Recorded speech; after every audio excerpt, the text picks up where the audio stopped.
A UK, you guys, vlog titled How to Flirt Not Like a Dickhead. Okay? How to Flirt But Not Like a Dickhead, written by Tara Jones.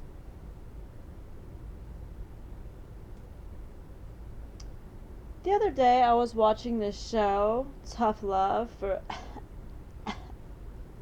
research. Okay, fine, I enjoy that program. Judge me for it. Go ahead. But I'm sure you've devoted an embarrassing proportion of your life to YouTube cat videos. That's a proportion that's never coming back. Hopefully, it will not be included in your before death montage. If it is, I'm really sorry. Those weren't even real memories. You don't even know those cats. What a waste of montage space. Anyway, so I'm watching this episode on flirting, and it dawns on me, wait, I don't do that. I don't know how this slipped my mind, but up until now, my flirting has been basically the same as it was in the second grade.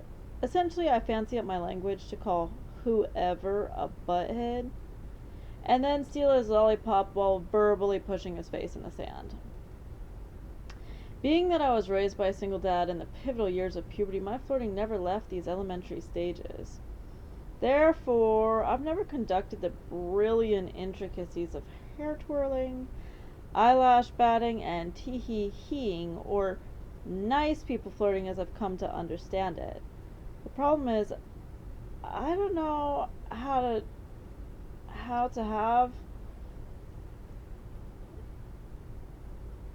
I don't know how to do this without feeling like a total fraud or Hallmark lame-o. It's a little late in the game for me to have these blossom type conversations with my mom, so I've decided to continue my same life questioning answer solution and go to the internet. Dear internet, how do I flirt? The internet told me that there's some very crucial keys to flirting like a nice person. I've been testing out these new skills in the past 2 days to see if they're for me, and so far I've gotten free flan, which is pretty much the best possible outcome to any scenario. Although it seems like too much effort for a little flan, I can always just clone Moxie a bunch of times to create my legacy. So here it goes, how to flirt not like a dickhead. Number 1, look approachable. Even though unavailability is pretty much the indie anthem, I could be wrong, but I'm pretty sure that no one ever went on a date with Dr. Frankenstein's assistant Igor. This is a shame because he had a really interesting job with probably a lot of healthcare benefits and a sense of loyalty that defied boatloads of rationality. Had Igor tossed his hood up, picked up that dragging foot, and perhaps added a bit of color to his wardrobe, maybe in a denim or a silk only for when he's feeling a little sassy, I'm sure some lady would have been down to give him a shot. The one thing that Igor got right was that he smiled. Yes, it was creepy, and we probably mentally threw something at him for doing it, but his smiling did signal to everyone that he was ready for love. Follow these steps, perhaps take a bath, and scrub your grill, and you too will be ready for the general public, and maybe even the one or even two. Number 3, make eye contact. Make eye contact, but not to the point where it looks like you're trying to cast a spell. That's weird. Instead, make some good strong eye contact and then let it go. It's sort of a catch and release of the human world. Hold a gaze long enough to show them that you're paying attention, but not long enough to make them question if they have a tarantula on their face. Some sites tell you to smile with your eyes. I'm pretty sure when I tried to figure that out, it means I either look really constipated or like I just swallowed a lemon whole. But if you can do it and not look medically unfortunate, give it a shot. Talk to the person. Have you ever noticed the strange melodic grunting that has come out of your mouth in patterns that represent your thoughts? Yeah! Present this to your flirt object. I know that sometimes I forget we have these amazing powers as well, especially if the person is a super mega hottie. But for real, it's there. And except for people who are better left for staring at, like Fran Drescher and David Beckham, it's probably in your best interest to use this skill as part of your attraction ritual. Use some sort of introduction line. Here is one that worked quite nicely for me. Him.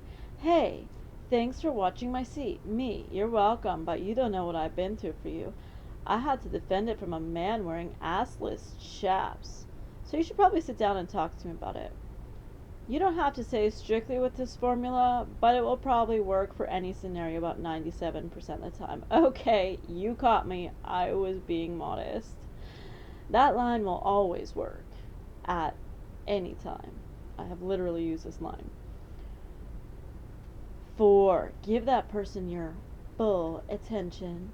I know it's so cool to pretend you have better places to be and more important walls to stare at, but resist. Think about it. Would you want to end up with a person who didn't mind that you were counting the ceiling tiles as they were telling you how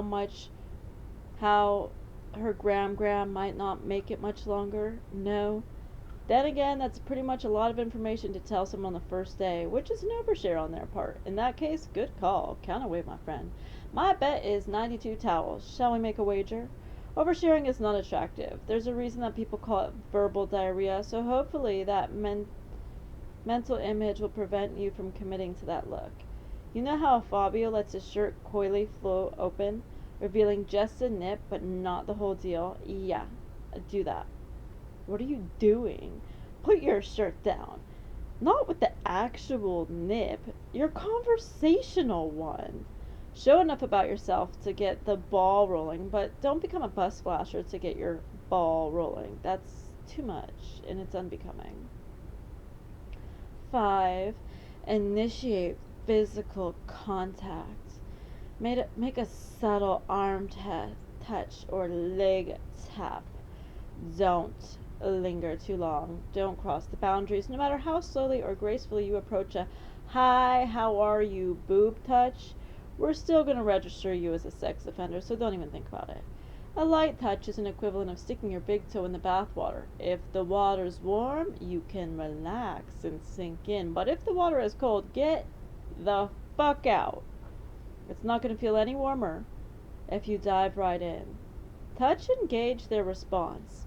Let your little finger express your innermost disco longing. Won't you take me to Funky Town, they might ask, for example, or La Freak. Whatever expresses you, you do you.